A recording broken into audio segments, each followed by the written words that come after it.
यावर्षीचे जे मानकरी होते ते तळवडे खालची दुरीवाडी येथील अनिल पांडुरंग धुरी आणि कुटुंबीय हे यावर्षीचे मानकरी होते. त्यांच्या वतीने सर्व कार्यक्रमाचं नियोजन या ठिकाणी करण्यात आले आहे आणि स्वतः अनिल पांडुरंग धुरी हे महालक्ष्मी सेवा मंडळाचे अध्यक्ष सुद्धा आहेत.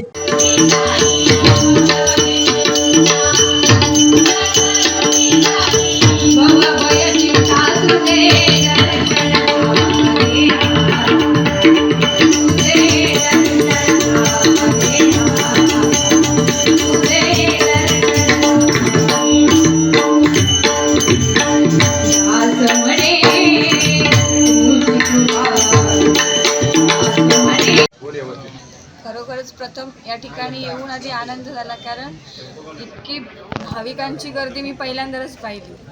तर खरोखरच अतिशय उत्तम प्रकारे असं या लोकांचं नियोजन होतं आणि खरोखरच त्यांची एकजूट पाहून आम्हाला आनंद झाला आणि आई महालक्ष्मीचा आशीर्वाद घेण्याची संधी, आईचं दर्शन घेण्याची संधी ही आम्हाला प्रथमच मिळाली आणि त्यांचे विशेष आभार म्हणजे या भजनाची संधी ज्यांनी आम्हाला दिली ती म्हणजेच मे महिन्यात म्हणजे मे 2025ला सन्माननीय मंगेश नारायण धुरी जामसंडे या गावचे, ते पण या तळवडे गावचे ते जावई, लाडके जावई आणि त्याचप्रमाणे ते सर्वांचे लाडके भाऊजी. तर विशेष आभार मानायचे तर त्यांचे की त्यांनी आम्हाला या ठिकाणी भजन करण्याची संधी दिली. तर खरोखरच माझ्या भजन मंडळाच्या वतीने त्यांचे लाख लाख आभार मानते आणि आज हा 36वा वर्धापन दिन या ठिकाणी साजरा होतोय. तर खरोखरच हे जे काय वटवृक्ष लावलंय तर एक रोपटं लावलंय त्याचं वटवृक्ष होऊ दे अशी त्या भगवंताचरणी प्रार्थना करते. आणि या गावच्या, कारण म्हणतात ना पैशाने श्रीमंत असलेली माणसं आपल्याला पदोपदी मिळतील, पण मनाने श्रीमंत असलेली माणसं आपल्याला या तळवडे तळे बाजारमध्येच मिळतील, या तळवडे तळे बाजारमध्येच मिळतील. कारण आजकाल भजनामध्ये बघायला गेलं तर प्रार्थना, नोटेशन, रूपाचा अभंग हे कुठेतरी आज लोप पावत चाललंय. तर इतर जोक्स वगैरे सांगून आजकाल इकडचं तिकडचं बऱ्याच प्रमाणात सांगितलं जातं. कारण आजकालच्या बुवांना म्हणजे एक गाणं बारशाचं, लग्नाचं यायला लागलं की भजनं करायला चालतात, पण खरी आपली भजन संस्कृती काय आहे? प्रार्थना, गवळण, भारुड, अभंग आणि अध्यात्म.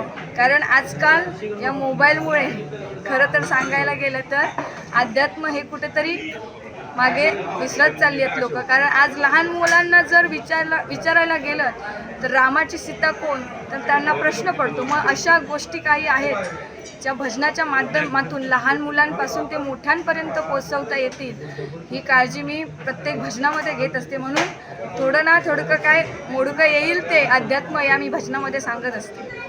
खरोखरच पारंपरिक वारी म्हणजे तेव्हाची कशी होती आणि आता 2020 म्हणजे जे काय होईल ते समोरासमोर. पण खरं तर जी पारंपरिक वारी आहे ती आपली खरी संस्कृती आहे भजनाची. आजकालची फॅशन म्हणजे ही 2020, म्हणजेच दोष बुवांना सुद्धा देऊ शकत नाही आणि दोष आपण भजनी श्रोत्यांना सुद्धा देऊ शकत नाही. कारण आता हे कलियुग आहे, मग सर्वांच्या आवडीनुसार हे आता चाललेलं आहे. पण खरोखरच जास्तीत जास्त प्रमाणात पारंपरिक भजनं पुन्हा चालू होत अशी त्या ईश्वराचरणी प्रार्थना करते. कारण हे असे बुवा आहेत ते खरोखरच आपल्या भजन संस्कृतीला कलंक आहे.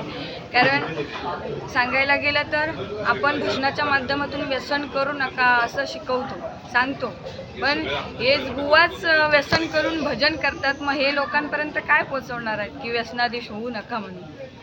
तर खरोखरच सर्व बुवांना, भजनी बुवांना अशी नम्र विनंती आहे की हे आपलं हरिनाम आहे आणि हरिनाम आपण चांगल्या प्रकारेच घ्यावं, कोणत्याही व्यसन करून हे हरिनाम करू नये. ते कसं झालं, आजच्या या कलियुगात चांगल्याला किंमत नाही आहे, जे वाईट आहे त्याला लोक जास्त प्रमाणात आवर्जून घेतात. म्हणजेच आपण जर फाटकी पॅन्ट घ्यायला गेलं तर त्याची किंमत जास्त असते आणि चांगल्या पॅन्टची किंमत कमी असते. म्हणून आजकाल बघायला गेलं तर ज्यांच्याकडे काहीच नाही अशा बुवांना बघायला गेलं तर बारे आहेत. म्हणजे अध्यात्म नाही, संगीत नाही, अशांना खूप बारे येतात. पण असे चांगले चांगले जे बुवा आहेत, म्हणजे खरोखरच आपला हा भजनाचा वारसा ज्यांनी जपला, चंद्रकांत कदम बुवा, विलास पाटील बुवा, तसेच वामन खोपकर बुवा, असे कितीतरी बुवा होऊन गेलेत आणि त्यांचा वारसा आपण हा जपला पाहिजे आणि त्यांच्या पावलावर पाऊल ठेवून कुठेतरी भजन करण्याचा प्रयत्न प्रत्येक बुवाने केला पाहिजे.